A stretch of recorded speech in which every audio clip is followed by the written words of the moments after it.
హే భగవాన్ title censor board అభ్యంతరాలతో హే బలవంతగా మారింది. సుహాస్, శివాని నాగారం జంటగా నటించిన ఈ మూవీ టీజర్, ట్రైలర్ అన్ని సినిమాపై మంచి హైప్ క్రియేట్ చేశాయి.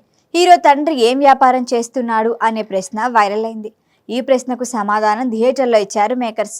ఇంతకీ మినిమం గ్యారంటీ హీరో అనిపించుకున్న సుహాస్ మరొక హిట్ కొట్టారా? మూవీ రివ్యూ ఏంటి చూసేద్దామా? హే బలవంత్ స్టోరీ ఏంటంటే, చిన్నప్పటి నుంచి కృష్ణకు తన తండ్రి బలవంత్ చేస్తున్న వ్యాపారంపై ఆసక్తి ఎక్కువ.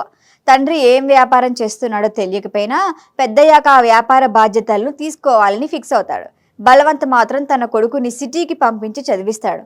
బాగా చదువుకొని సెటిల్ అవుతాడు అనుకుంటే తండ్రి చేస్తున్న వ్యాపారంలోకి తనను ఎందుకు రానివ్వటం లేదు అనే ఆలోచనతోనే ఉంటాడు. సడన్ గా బలవంత్కి హార్ట్ అటాక్ వచ్చి హాస్పిటల్లో చేరతాడు.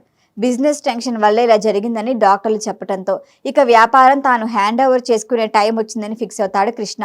సూటు బూటు వేసుకొని స్టైల్గా ఆఫీస్కి వెళ్ళిన కృష్ణకు అక్కడ జరిగేది చీకటి వ్యాపారం అని తెలిసి షాక్ అవుతాడు. అప్పుడు కృష్ణ ఎలాంటి నిర్ణయం తీసుకున్నాడు? బలవంత్ ఈ వ్యాపారం ఎందుకు చేస్తున్నాడు?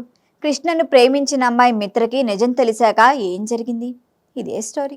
సున్నితమైన కథని సరదాగా ప్రెజెంట్ చేయడంలో సక్సెస్ అయ్యారు డైరెక్టర్ గోపి అర్చన. ఇందులో డబుల్ మీనింగ్ డైలాగులు, కొన్ని కామెడీ పంచులు కూడా ఉంటాయి. ఫస్ట్ హాఫ్ మొత్తం సుహాస్కి ఫ్రెండ్ పాత్ర చేసిన సుదర్శన్ కామెడీ అదిరింది. సెకండ్ హాఫ్ మొత్తం నరేష్ నడిపించారు. హీరోకి తండ్రికి మధ్య ఉండే ఫాదర్ సెంటిమెంట్ వర్కౌట్ అయింది. అయితే బలవంత్ బిజినెస్ మీద రాసుకున్న ట్రాక్ ఆడియన్స్కి కనెక్ట్ అవటం కష్టమే.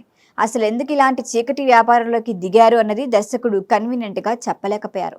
ఈ సినిమాలో చంపకమాల పాత్రలో కనిపించిన యాంకర్ శ్రవంతి డబ్బింగ్ విషయంలో జాగ్రత్తలు తీసుకోవాల్సిందే. నరేష్, సుదర్శన్ కనిపించిన ప్రతిసారి నవ్వులే నవ్వులు. చాలా రోజుల తర్వాత బాబు మోహన్ కనిపించారు. హర్షవర్ధన్, అన్నపూర్ణ, అజయ్ ఘోష్, వెన్నెల కిషోర్ అందరూ తమ క్యారెక్టర్స్కి న్యాయం చేశారు.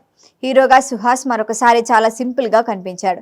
లిటిల్ హార్ట్ సినిమాతో హిట్ అందుకున్న శివాని నాగారం మరొక సక్సెస్ కొట్టినట్లే. Song, BGMs okay. ఓవరాల్గా చెప్పుకుంటే హే బలవంత్ ప్రేక్షకుల్ని రాసిపరచదు. ఈ రోజుల్లో అలాంటి వ్యాపారం ఎందుకు అనే ప్రశ్నకి సమాధానం దొరకదు. క్లైమాక్స్ ట్విస్ట్ అదిరిపోతుంది. థియేటర్కి వెళ్ళి సినిమా ఎంజాయ్ చేయొచ్చు.